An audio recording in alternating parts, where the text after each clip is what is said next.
Welcome to the Spitzen-Körper Thelema. The passage we're examining tonight comes from Francis Yates' foundational study of Renaissance Hermeticism, Giordano Bruno and the Hermetic tradition published in 1964. Yates was reconstructing the intellectual genealogy of a problematic vaunted Christian Hermetists since the 4th century. How to reconcile the teachings of Hermes Trismegistus, the legendary Egyptian sage whose writings seemed to contain ancient wisdom and even Christian prophecy, with the explicit theological condemnation of those same teachings by Augustine. Teto. This is not a peripheral concern. The recovery of Hermetic texts in 15th century Florence became the intellectual spark that ignited Renaissance magic, Neoplatonic philosophy, and ultimately the scientific revolution itself. Yates is tracking the exact mechanism by which Renaissance thinkers neutralized Augustine's authority, and in doing so, she illuminates what we might call the archetypal hermeneutical move, the reinterpretation of dangerous texts as corrupted or misunderstood. We are reading the history of how authority gets reinvented. The current of thought here belongs to the history of Renaissance intellectual culture in its moment of maximum creative tension, the period between roughly 1460 and 1600, when the recovery of Greek manuscripts from Byzantium created an intellectual free space. Yates positions this not as mere antiquarianism but as the recovery of what was believed to be an unbroken chain of ancient wisdom stretching from Egypt through Plato to the Church Fathers themselves. The Hermetic writings were not exotic curiosities. They were the backbone of a competing cosmology, and Augustine had attacked them directly. The passage begins with Lactantius, the 4th century Christian apologist who read the *Asclepius* and the *Pimander* and recognized in them references to the Son of God and the creative logos. For Lactantius, Hermes Trismegistus was a Gentile prophet, a pagan voice testifying to Christian truth. He cites him alongside the Sibyls as one of those figures outside the Abrahamic revelation who somehow glimpsed the coming of Christ. Lactantius constructs a theology of pagan foreshadowing. Hermes becomes full, recuperated, harmonized. But then Augustine arrives, and everything changes. Augustine, reading the same *Asclepius* in its Latin translation, fastens upon a passage that describes how Egyptian priests animated statues of gods by drawing demons or spirits into them, a practice of what we might call operative magic or god-making. Augustine reads this as idolatry and demon worship. Worse, he reads Hermes as praising this practice. The context of Augustine's attack is his broader critique of magic itself and his polemic against Apuleius of Madara, an educated Platonist who sought salvation in Egyptian occultism and wrote *the golden *. For Augustine, what Lactantius read as prophecy is actually the work of a man in league with demons, deceived by the very spirits he worshipped. Hermes may speak truths about God, but these truths come through demonic mediation, and his foreknowledge of Christianity's triumph comes not from divine inspiration but from diabolic confederation. Augustine grants Hermes a kind of broken knowledge. He says much of God according to the truth but that knowledge is contaminated at its source. Here is the text itself. The perfect word, or sermo perfectus, is a correct translation of the original Greek title of the Asclepius, and the passage which Lactantius quotes in Greek corresponds roughly to a passage in our Latin translation. Thus the Asclepius, the work which contains the weird description of how the Egyptians fabricated their idols and the lament for the Egyptian religion, becomes sanctified because it contains a prophecy concerning the Son of God. It was not only in the Asclepius that the Hermetic writers used the expression Son of God. At the beginning of Pimander, which is the Hermetic account of creation, the act of creation is said to be through a luminous Word, who is the Son of God. When discussing the Son of God as the creative Word, with quotations from the Scriptures, Lactantius brings in Gentile confirmation, pointing out that the Greeks speak of him as the Logos, and also Trismegistus. He was doubtless thinking of the passage on the creative Word as the Son of God in the Pimander, and he adds that Trismegistus, who by some means or other searched into almost all truth, often described the excellence and the majesty of the Word. Indeed, Lactantius regards Hermes Trismegistus as one of the most important of the Gentile Southeasters and prophets who foresaw the coming of Christianity, because he spoke of the Son of God and of the Word. Lactantius nowhere says anything against Hermes Trismegistus. He is always the most ancient and all-wise writer, the tenor of whose works is agreeable to Christianity and whose mention of God the Son places him with the Sibyls as a Gentile prophet. Augustine was, however, a difficulty for the Renaissance magus who wished to remain a Christian, for Augustine in the Decisitate Day delivers a severe condemnation of what Hermes the Egyptian, called Trismegistus, wrote concerning idols, that is to say of the passage in the Asclepius, which he quotes at length, on how the Egyptians in their magical religion animated the statues of their gods by magic means, by drawing spirits into them. Augustine is using, not a Greek text of the Asclepius, as Lactantius had done, but the same Latin translation which we have, and which must therefore be at least as early as the 4th century. The context in which Augustine makes his attack on the idolatrous passage in the Asclepius is important. He has been attacking magic in general and in particular the views on spirits or demons held by Apuleius of Madara.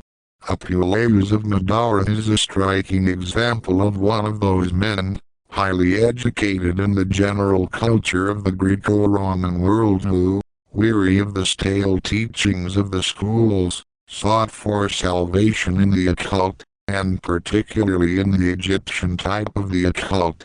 Born circa AD 123, Apuleius was educated at Carthage and at Athens and later traveled to Egypt where he became involved in a lawsuit in which he was accused of magic. He is famous for his wonderful novel, popularly known as The Golden Ass, the hero of which is transformed by witches into an ass, and after many sufferings in his animal form, is transformed back into human shape after an ecstatic vision of the goddess Isis, which comes to him on a lonely seashore whither he has wandered in despair. Eventually he becomes a priest of Isis in an Egyptian temple. The whole mood of this novel, with its ethical theme, its ecstatic initiation or illumination, its Egyptian coloring, is like the mood of the Hermetic writings. Augustine calls Apuleius a Platonist, and he attacks him for the views on airy spirits or demons which he held to be intermediaries between gods and men. Augustine regards this as impious, not because he disbelieves in airy spirits or demons but because he thinks they are wicked spirits or devils. He then goes on to attack Hermes Trismegistus for praising the Egyptians for the magic by which they drew such spirits or demons into the statues of their gods, thus animating the statues, or making them into gods. Here he quotes verbally the God-making passage in the Asclepius. Hermes presages these things as the devil's confederate, suppressing the evidence of the Christian name, and yet foretelling with a sorrowful intimation, that from it should proceed the wreck of all their idolatrous superstitions, for Hermes was one of those who, knowing God, glorified him not as God, nor were thankful, but became vain in their imaginations, and their foolish heart was full of darkness. Yet, continues Augustine, this Hermes says much of God according to the truth, though in his admiration for the Egyptian idolatry he was blind, and his prophecy of its passing he had from the devil. Augustine says nothing whatever about Hermes' mention of the Son of God, and his whole treatment of the subject is perhaps, in part, a reply to Lactantius' glorification of Hermes as a Gentile prophet. But to the Renaissance magus, the magic in the Asclepius was the most attractive part of the Hermetic writings. How was a Christian magus to get round Augustine? Marsilio Ficino did it by quoting Augustine's Condemnation, and then ignoring it, though timidly, by practicing magic. Giordano Bruno was to take the bolder course of maintaining that the magical Egyptian religion of the world was not only the most ancient but also the only true religion, which both Judaism and Christianity had obscured and corrupted. There is another passage on Hermes Trismegistus in the De Civitate Dei, widely separated from the one on the Egyptian idolatry and in quite a different context. Augustine is affirming the extreme antiquity of the Hebrew tongue and that the Hebrew prophets and patriarchs are much earlier than any of the Gentile philosophers, and the wisdom of the patriarchs earlier than the Egyptian wisdom. Truly nothing but astronomy, and such other sciences has rather seemed to exercise the wit than to elevate the knowledge.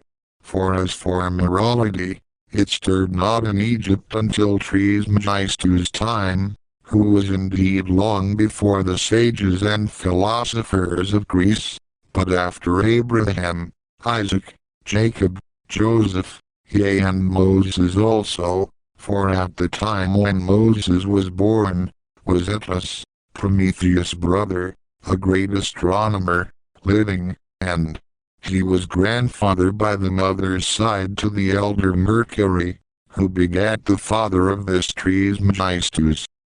Augustine thus confirmed with the great weight of his authority the extreme antiquity of Hermes Trismegistus, who was long before the sages and philosophers of Greece, and by giving him this curious genealogy, whereby he is dated 3 generations later than a contemporary of Moses, Augustine raised a question which was to be much debated concerning the relative dates of Moses and Hermes. All these views were to be held by later Hermetists and Magi. About 1460, a Greek manuscript was brought to Florence from Macedonia by a monk, one of those many agents employed by Cosimo de' Medici to collect manuscripts for him. It contained a copy of the Corpus Hermeticum. Though the Plato manuscripts were already assembled, awaiting translation, Cosimo ordered Ficino to put these aside and to translate the work of Hermes Trismegistus at once, before embarking on the Greek philosophers. It is Ficino himself who tells us this. Cosimo had handed over to him the works of Plato for translation. But in the year 1463 word came to Ficino from Cosimo that he must translate Hermes first, at once, and go on afterwards to Plato. Ficino made the translation in a few months, whilst the old Cosimo, who died in 1464, was still alive. Then he began on Plato. It is an extraordinary situation. There are the complete works of Plato, waiting, and they must wait whilst Ficino quickly translates Hermes, probably because Cosimo wants to read him before he dies. What a testimony this is to the mysterious reputation of the thrice great one.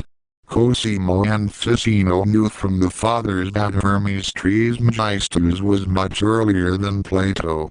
They also knew the Latin Asclepius, which whetted the appetite for more ancient Egyptian wisdom from the same pristine source.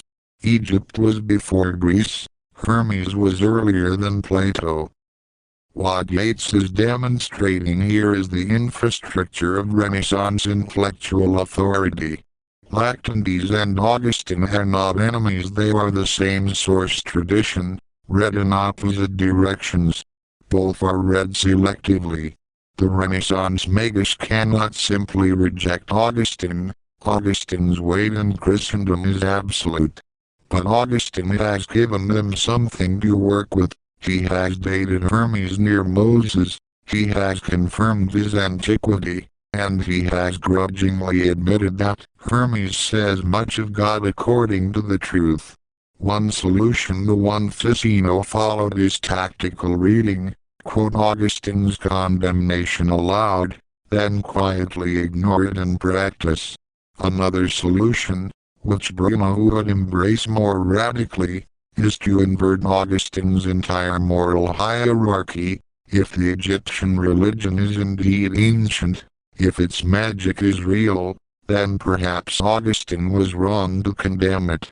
Perhaps the chain of tradition runs deeper than Christianity's claims of superstition.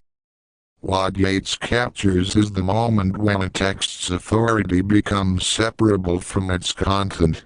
Augustine condemns Hermetic magic, yet Augustine's own authority, his dating of Hermes, his confirmation of the text's antiquity, his admission that they contain truth becomes the scaffolding upon which Renaissance magic rebuilds itself.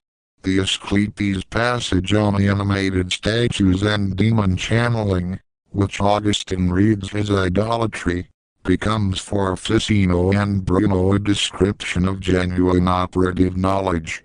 The contaminated knowledge becomes the only knowledge worth having. This is not naive misreading.